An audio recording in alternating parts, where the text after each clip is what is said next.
స్తోత్రం. ప్రియ సంగమ, ఈరోజు మన అంశము యెషయా గ్రంథం 53వ అధ్యాయము 6-7 వచనాల్లో, మనమందరము గొర్రెల వలె త్రోవ తప్పిపోతిమి, మనలో ప్రతి వాడు తనకిష్టమైన త్రోవకు తొలగెను. బతుకు తేబడు గొర్రె పిల్లయు బొచ్చు కత్తిరించు వాని ఎదుట గొర్రెయు మౌనముగా ఉండినట్లు అతడు నోరు తెరవలేదు. ఇది క్రీస్తుకు పూర్వము, అంటే 2700 సంవత్సరాలు అవుతుంది ఈ రాయబడి ప్రవచనము. అంటే ఈ ప్రవచనము రాసిన 700 సంవత్సరాల తర్వాత యేసుక్రీస్తు ప్రభు వారిలో ఈ ప్రవచనం నెరవేరింది. ప్రియ సంగమ, దేవుని బిడ్డలారా, ఈరోజు మన అంశము వదకు తేబడిన గొర్రెపిల్ల. వదకు తేబడిన గొర్రెపిల్ల. ఇక్కడ గమనిస్తే వదకు తేబడ్డ గొర్రెపిల్ల ఎట్లా ఉంది? అది మౌనంగా ఉంది. బొచ్చు కత్తిరించువాని ఎదుటి గొర్రె మౌనంగా ఉన్నట్టు యేసుక్రీస్తు ప్రభు వారు మనం 2 రోజులు బట్టి చేస్తున్న ధ్యానాల్లో 6 తీర్పులు చెప్పుకున్నాము. గెత్సెమనే వనంలో ఉన్నప్పుడు ఆయన తిరుగుబాటు చేయలేదు. ఆరుగురు దగ్గరికి తీర్పులకు వెళ్ళినా ఆయన తిరుగుబాటు చేయలేదు. బతుకు తేబడు గొర్రె పిల్ల ఎలాగ ఉన్నారో అలాగ మౌనంగానే ఉన్నారు. బొచ్చు కత్తిరించుకొని ఎదుటి గొర్రె ఎలాగ మౌనంగా ఉందో మౌనంగానే ఉన్నారు. ఒక్క మాట కూడా ఆయన మాట్లాడలేదు. ప్రియ సంగమా, ఎందుకంటే ఈ ప్రవచన నెరవేర్పు జరగాల. మాట మాట్లాడితే తిరుగుబాటు చేసినట్టు, మాట మాట్లాడితే ఇష్టము లేకుండా ఉన్నట్టు, మాట మాట్లాడితే దేవుని చిత్తము నెరవేర్చినట్టు కాదు. కనుకనే ఆయన మౌనంగా ఉన్నారు.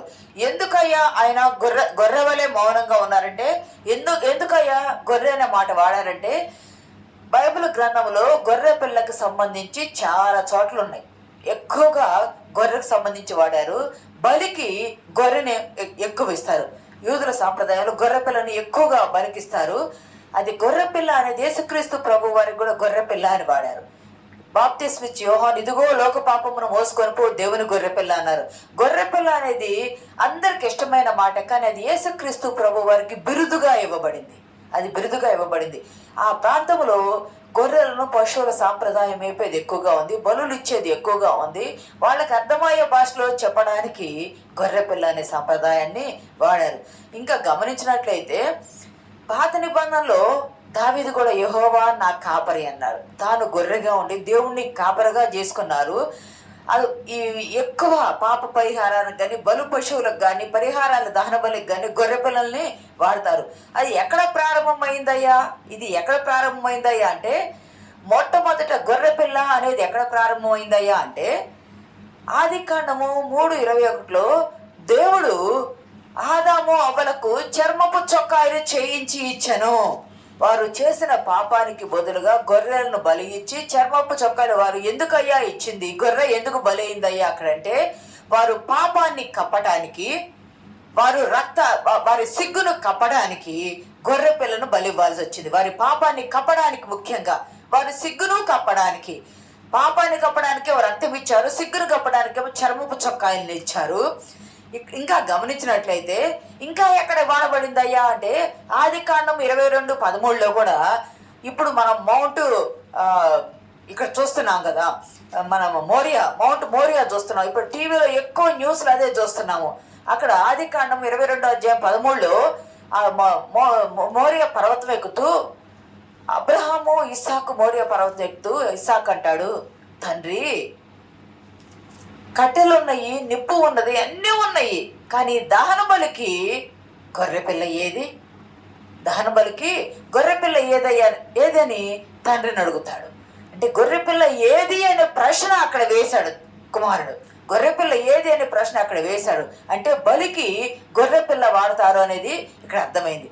గమనించండి, అక్కడేమో ఆదాము అవ్వలకేమో అక్కడ పాపాన్ని కప్పడానికి గొర్రెపిల్ల వధించబడింది, సిగ్గును కప్పడానికి గొర్రెపిల్ల చర్మం వధించబడింది.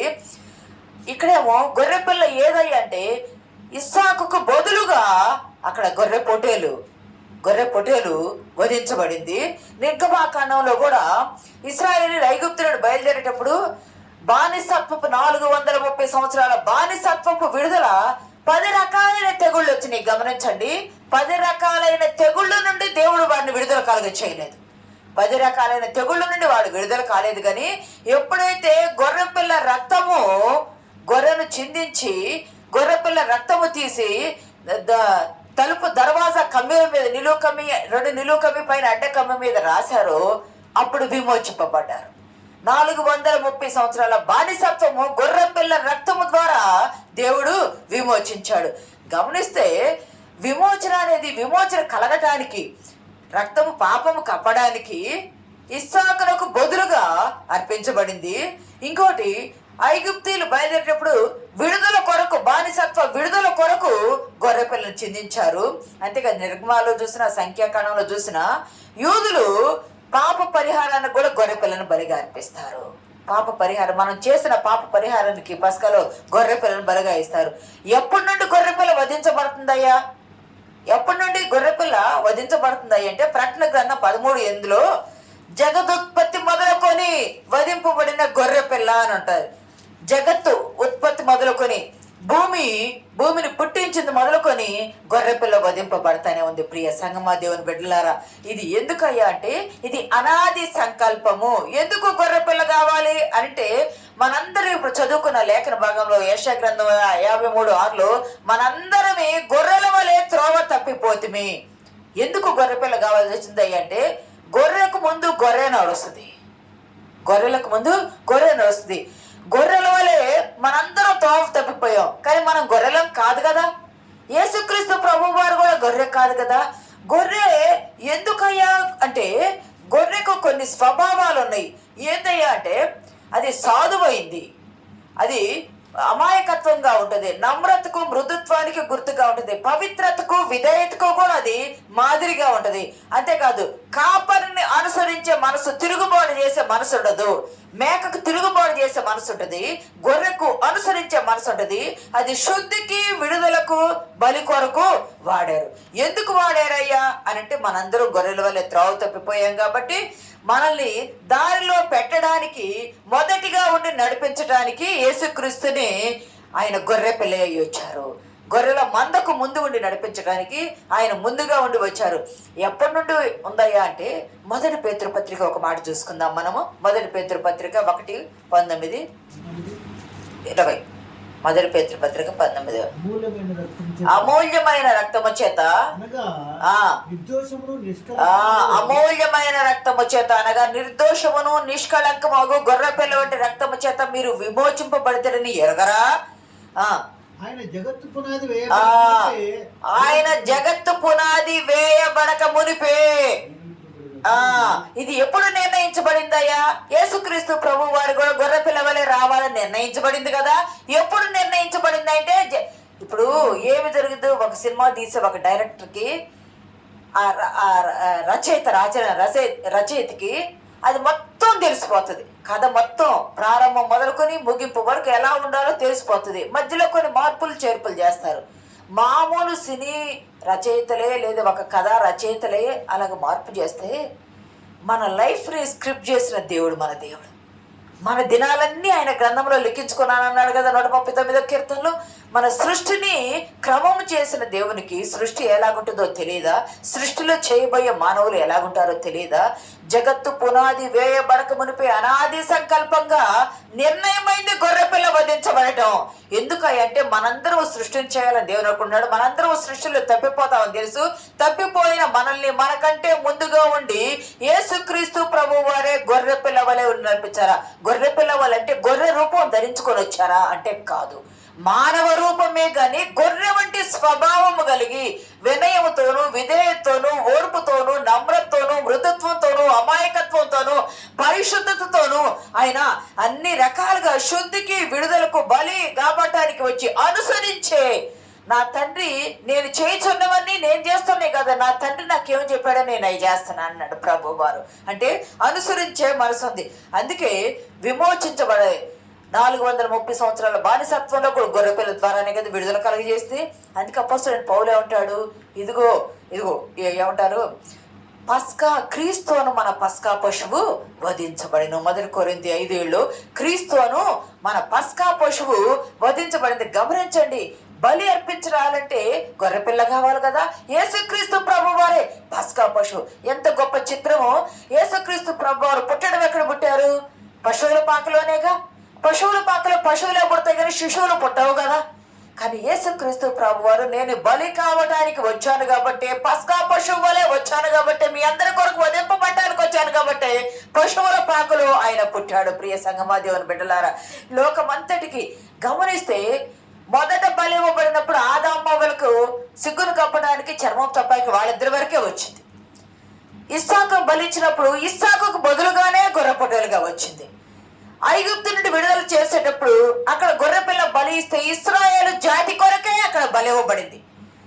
ఇశ్రాయేలు 12 గోత్రాలు నడిపించడానికి. మరి పస్కా విందు నుండి ఇశ్రాయేలు జాతి అంతటిని విడుదల పాప పరిహారానికి వచ్చింది. కానీ యేసుక్రీస్తు అనే పస్కా పశువు, యేసుక్రీస్తు అనే గొర్రెపిల్ల సర్వమానవాళి కొరకు. అందుకే బాప్తిస్మం ఇచ్చి యోహాను పత్రిక యోహాను సువార్తలో 1:1 అంటాడు కదా, బాప్తిస్మం ఇచ్చి యోహాను అంటాడు కదా, 29లో అంటాడు, 29 ఇదిగో యేసుక్రీస్తు ప్రభు వారిని చూపిస్తూ ఇదిగో పాప, ఇదిగో లోక పాప 36లో కూడా చూడయ్యా కిందకి పోతే, అతడు నడుచున్న యేసు వైపు చూచి ఇదిగో దేవుని గొర్రెపిల్ల. ఎవరయ్యా ఇప్పుడు దాకా బలిస్తూ వచ్చారు బలులు, కానీ యేసుక్రీస్తు ప్రభు వారు ఎవరయ్య అంటే వధకు సిద్ధమైన వచ్చిన గొర్రెపిల్ల. ఈరోజు లోక పాపమును మోసుకొని పోవడానికి వచ్చిన దేవుని గొర్రెపిల్ల. ఈరోజు మన సర్వమానవాళి పాపముల కొరకు బలి అయిన గొర్రెపిల్ల. ప్రియ సంగమా దేవుని బిడ్డలారా, లోకమంతటి పాప భారాన్ని మోయడానికి వచ్చిన దేవుని గొర్రెపిల్లని బాప్తిస్మం ఇచ్చు యోహాను ద్వారా పలికించబడ్డారు. ఈరోజు గొర్రెపిల్ల అంటే ఒక్క ఇశ్రాయేలు జాతి కొరకే కాదు, యేసుక్రీస్తు అనే గొర్రెపిల్ల సర్వమానవాళి కొరకు. హెబ్రీ పత్రికలో 10వ అధ్యాయము ఒక మాట ఉంటుంది, చూసుకుందామండి. 10వ అధ్యాయము 4వ వచనం ఒకసారి చదవండి. ఏలయనగా ఇట్ల యొక్కయు మేకల యొక్కయు రక్తము పాపమును తీసివేయట అసాధ్యము. ఏలయనగా ఎడ్ల యొక్కయు మేకల యొక్కయు ఈ పశువుల రక్తము పాపాన్ని తీసివేయట అసాధ్యము కనుక, కాబట్టి ఆయన ఈ లోకమందు ప్రవేశించినప్పుడు ఇలాగ చెప్పుచున్నాడు, బలియు అర్పణయు నీవు కోరలేదు గాని నాకు ఒక శరీరమును అమర్చి. యేసు లోకంలో ఉన్నప్పుడు బలులన్నీ ఎలాగిచ్చారు అంటే పశువులతో ఇచ్చారు. నోరు లేని పశువులు, మాట్లాడలేని పశువులు బలి పాపాన్ని పోగొట్టలేవు. పాపాన్ని ఏ పోగొడుతుంది అంటే మాట్లాడే బలి పశువుగా వచ్చిన పరిశుద్ధుడు కావాలా, మాట్లాడే బలి పశువు కావాలా. యేసుక్రీస్తు ప్రభువారు మాట్లాడుతూ వచ్చిన వధకు సిద్ధమైన గొర్రెపిల్ల. బతుకు సిద్ధమైన గొర్రెపిల్ల కాబట్టి ఆయన ఈ లోకానికి వచ్చాడు. అయ్యా నువ్వు బలిని కోరలేదు, కానీ నాకు ఒక శరీరమును అమర్చయ్యా. ఆత్మకు శరీరం ఉండదు కదా, నీవు నాకు ఒక శరీరం అమర్చయ్యా. శరీరమును అమర్స్తే నేను భూమి మీదకి వెళ్ళి బలి పశువు అయ్యి గొర్రె వలె నేను బలి అర్పించి వస్తానని అనుసరించాడు. తండ్రి అయిన దేవునికి తండ్రి కాపరిగా ఉంటే గొర్రె పిల్ల వలె యేసుక్రీస్తు ప్రభు వారు అనుసరించి గొర్రె పిల్ల వలె వదవటానికి ఆయన వచ్చారు. ప్రియ సంగమా, ఆయన ఈ లోకానికి వచ్చినప్పుడు బాప్తిస్మం ఇచ్చి యోహాను యొద్దకు వెళ్ళారు. ఇందుకు ముందు కూడా చెప్పాను ఈ మాట. అయితే నేను బాప్తిస్మం ఇచ్చి యోహాను యొద్దకు వెళ్ళాను. బాప్తిస్మం ఇచ్చి యోహాను ఎవరయ్యా? అప్పటి వరకు యోహాను తల్లిదండ్రులు గొడ్రాలుగా ఉంది తల్లి. కానీ ఎప్పుడైతే యేసుక్రీస్తు ప్రభు వారికి కాలము పరిపూర్ణమైనప్పుడు స్త్రీ సంతానం వస్తాడని లేఖన భాగంలో ఉంది కదా, కాలము పరిపూర్ణమైంది. ప్రభు వారు బలవడానికి లోకానికి రావాలా, కనుక ఆయన రావడానికి ముందే బాప్తిస్మం ఇచ్చి యోహాను వచ్చాడు. ఈయన ఎవరయ్య అంటే గమనించండి, ఇప్పుడు యుద్ధాలు జరిగే సమయంలో సైరన్ కొడతా ఉంటారు, అలారం ఇస్తారు, సైరన్ ఇస్తారు. ఎందుకు? జాగ్రత్త, మీరు బంకర్స్లోకి వెళ్ళి దాక్కోనండి. బాప్తిస్మం ఇచ్చి యోహాను ఎవరయ్యా అంటే యేసుక్రీస్తు ప్రభు వారి సైరన్. యేసుక్రీస్తు ప్రభు వారికి సైరన్ మనం అర్థమయ్యే భాషలో చెప్పుకోవాలంటే ఎందుకయ్యా అంటే, మీరు పాపములో లోకములో చనిపోతున్నారు, ఒక ఆయన వస్తున్నాడు, మనం ఎదురు చూసే మెస్సయ్య వస్తున్నాడు, నేను నీటిలో బాప్తిస్మం ఇస్తాను, ఆయన అగ్నిలోను పరిశుద్ధాత్మలోను ఇస్తారు. దేవుని రాజ్యము ద్వారము తెరవబడి ఉన్నది, దేవుని రాజ్యము సమీపించిందని అరణ్యములో కేకన యెషయా గ్రంథంలో చెప్పబడిన ప్రవచనం నెరవేరాలి. కాబట్టి ఆయన ముందుగా వచ్చాడు. యేసుక్రీస్తు ప్రభు వారికి ఆయన బెల్ లాంటి వాడు లేదా సైరన్ లాంటి వాడు, అంటే దారిని సరళము చేసేవాడు. ఏదైనా వెహికల్ వెళ్తుంటే హారన్ కొట్టి వెళ్తూ ఉంటాం. ఎందుకంటే తప్పుకోండి అని చెప్పడానికి. జాగ్రత్త, మీరు పాపము నుండి తప్పుకోండి, పాపమును విడుదల చేయండి, పాపం నుండి విడుదల పొందండి. వెనక వస్తున్న ఆయన అగ్నితో బాప్తిస్మ ఇచ్చాయన, పరిశుద్ధాత్మతో బాప్తిస్మ ఇచ్చాయని చెప్పాడు. కానీ బాప్తిస్మ ఇచ్చి యోహానుకు కూడా యేసుక్రీస్తు ప్రభువారు తెలుసు. కానీ ఈయన కాదా యోహాను, నేను పంపబడ్డాను అని ఒక మాట చూస్తారు. యోహాను సువార్త 1:6 దేవుని యొద్ద నుండి పంపబడిన ఒక మనుషుడు గమనించండి. యేసుక్రీస్తు ప్రభు వారు కూడా పరలోకము నుండి భూమి మీదకి పంపబడ్డారు. అయితే శరీరధారి అయి వచ్చారు. కానీ బాప్తిస్మ ఇచ్చి యోహాను కూడా దేవుని యొద్ద నుండి పంపబడ్డ ఒక మనుషుడు. 33వ వచనం ఉంటది, ఆయన ఎవరో నాకు తెలియదు, కానీ నేను బాప్తిస్మ ఇచ్చేటప్పుడు ఆయన బాప్తిస్మ తీసుకోవడానికి వస్తాడు. బాప్తిస్మ తీసుకున్నప్పుడు ఆకాశం నుండి పరలోకం నుండి పరిశుద్ధాత్మ పావుర ఆకార రూపంలో ఆయన మీద దిగుట నీవు చూచెదవు. ఆయనే మెస్సయ్య. ఆయనే మెస్సయ్య అంటే బాప్తిస్మ ఇచ్చి యోహాను బాప్తిస్మ ఇస్తూ ఉంటే యోర్దాను నదిలో యేసుక్రీస్తు ప్రభు వారు కూడా గలిలయ ప్రాంతం నుండి బాప్తిస్మ తీసుకోవడానికి ఆయనలో ఏ పాపము లేదే. బాప్తిస్మ ఇచ్చి యోహాను దేవుని యొద్ద నుండి పంపబడ్డాడు. కానీ ఆయన జకరయ్య ఎలిజబెత్ దంపతులకు జన్మించాడు. జ్ఞాపకం పెట్టుకోవాలా. అంటే జన్మ పాపం అనేది అంటే పురుష సంతానము, ఆయన పురుష సంతానము. కానీ యేసుక్రీస్తు ప్రభు వారు పాపము లేని స్త్రీ సంతానము, పరిశుద్ధాత్మ ద్వారా జన్మించబడ్డాడు.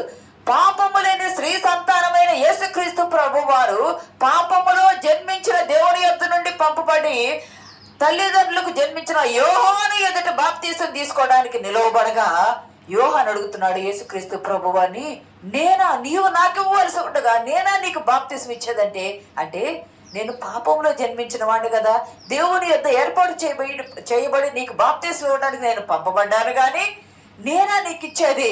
నేను పాపములో తల్లిదండ్రులకు జన్మించిన వాడిని, నువ్వు పరిశుద్ధుడివి, దేవుని కుమారుడివి, పరలోకముని దిగి వచ్చావు, నేనా అంటే యేసుక్రీస్తు ప్రభువారు అంటాడు, ఇప్పటికీ కానేమో నీతి యావత్తు ఇలాగ జరగాల్సి ఉంది, ఇప్పటికీ కానీ ఇది ఇలాగ జరగాలని దేవుడు రాసి పెట్టాడు. పరలోకపు దేవుడే గాని పాపము భరించడానికి వచ్చాడు కాబట్టి, పాపము మోయడానికి వచ్చాడు కాబట్టి, పాపముగా చేయబడుతున్నాడు కాబట్టి బాప్తిస్మం ఇవ్వటం అవసరమైంది. అంటే ఒక రోల్ మోడల్ చూపించారనమాట.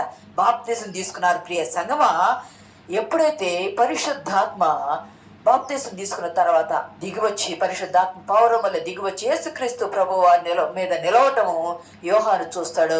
ఆయనే మెస్సయ్య అని కన్ఫర్మేషన్ చేసుకుంటాడు. అంతేకాదు ఆకాశం నుండి ఒక స్వరము వినిపించింది, ఈయన నా ప్రియకుమారుడు, ఈయన యందు నేను ఆనందించుచున్నాను, ఈయన నా ప్రియకుమారుడని ఒక మాట ఉంది. ఆయనే మెస్సయ్య. ఇజ్రాయేల్ జాతంతా ఎదురు చూస్తున్న మెస్సయ్య ఆయనే అనుకుని, దావీదు కుమారుడు ఆయన అనుకునేప్పుడు స్థిరపరచబడ్డాడు యోహాను కూడా. యేసుక్రీస్తు ప్రభు వారు కూడా సమరయ స్త్రీ దగ్గర, యోహాను సువార్త 4లో చూడవసరం లేదు కానీ సమరయ స్త్రీ దగ్గర, అయ్యా మెస్సయ్య వస్తాడని మేము ఎదురు చూస్తున్నాము అంటే, ఆయన నీ ఎదుట ఉన్నవాడు ఆయనను నేనే అని ప్రభు వారు తనను తాను అక్కడ మెస్సయ్యగా చెప్పుకుంటాడు. ప్రియ సంగమా దేవుని బిడ్డలారా, ఎందుకు వచ్చాడయ్యా అని అంటే, యోహాను బాప్తిస్మం ఇవ్వడానికే ఈ లోకానికి పంపబడ్డాడు. ఒకటి, ఎందుకు వచ్చాడయ్యా యేసుక్రీస్తు ప్రభు వారంటే యోహాను యొద్దకే ఎందుకు వచ్చాడయ్యా అంటే వారసత్వం. ఇంతకు ముందు చెప్పాను కూడా ఈ మాట. జకరయ్య ఆయన ఏం చేస్తున్నాడంటే దేవుని సన్నిధిలో యాజకత్వం చేసే పని చేసేవాడు. మరి జకరయ్య యాజకుడు అయినప్పుడు జకరయ్య కుమారునిగా లేవీలు వారసత్వ పనే చేయాలా, వేరే పని చేయడానికి లేదు. ఎందుకంటే వారు నా శ్వాసం అంటాడు దేవుడు. వారిని ఎన్నుకున్నాడు. లేవి గోత్రం అంతా దేవుని పైన మాత్రమే చేయాల. అటువంటిది ఇంకా ఈ జకరయ్య యాజకుడైనప్పుడు జకరయ్య కుమారుడైన యోహాను కూడా యాజకుడే. జకరయ్య కుమారుడైన ఎందుకు వచ్చాడంటే బాప్తిస్మం ఇవ్వడానికి వచ్చాడు.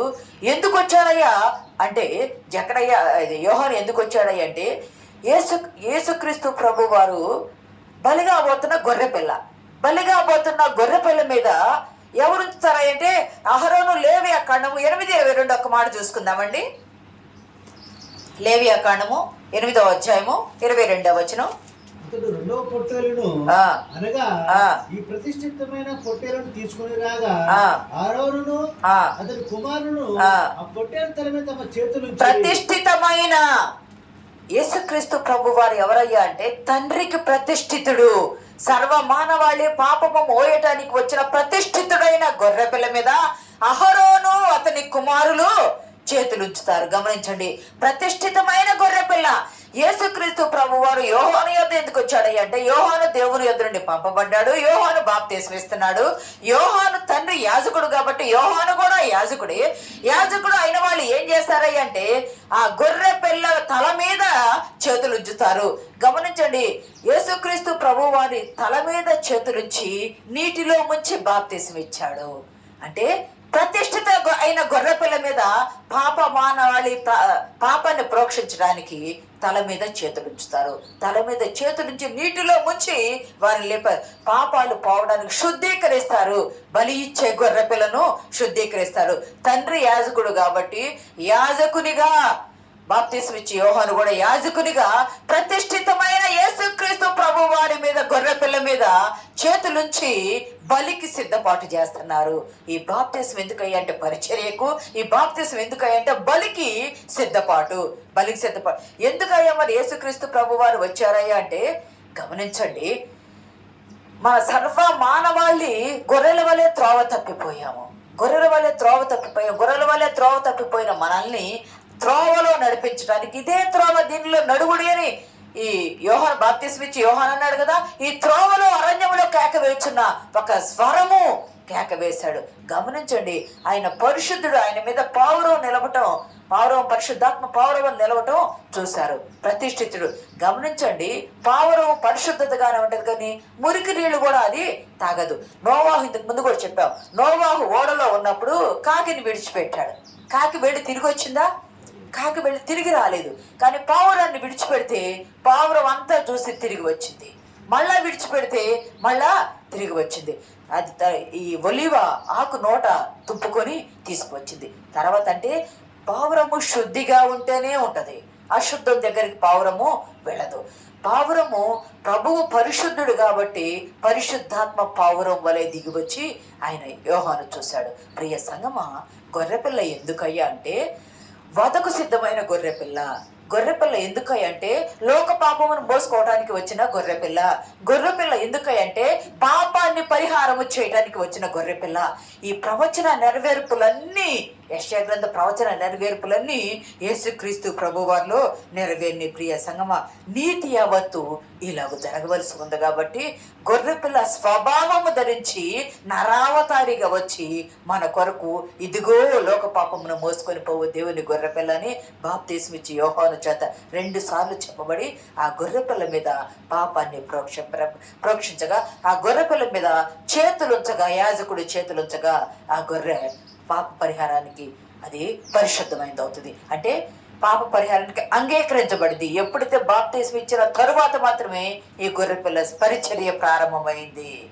గొర్రెపిల్ల పరిచర్య, యేసుక్రీస్తు గొర్రెపిల్ల పరిచర్య ప్రారంభమైంది. ప్రియ సంగమా, మన పాపము ఎడ్లను బట్టి, గొర్రెలను బట్టి, పశువుల రక్తము ద్వారా మన పాపాలు పోవు. కానీ క్రీస్తు గొర్రెపిల్ల రక్తము వంటి క్రీస్తు రక్తము చేత మీరు విమోచింపబడుతురని పేతురు భక్తుడు చెప్పలేదుగా. పస్కా పశువుగా విమోచించబడ్డ క్రీస్తు రక్తం ద్వారా మనం విమోచించబడ్డాము.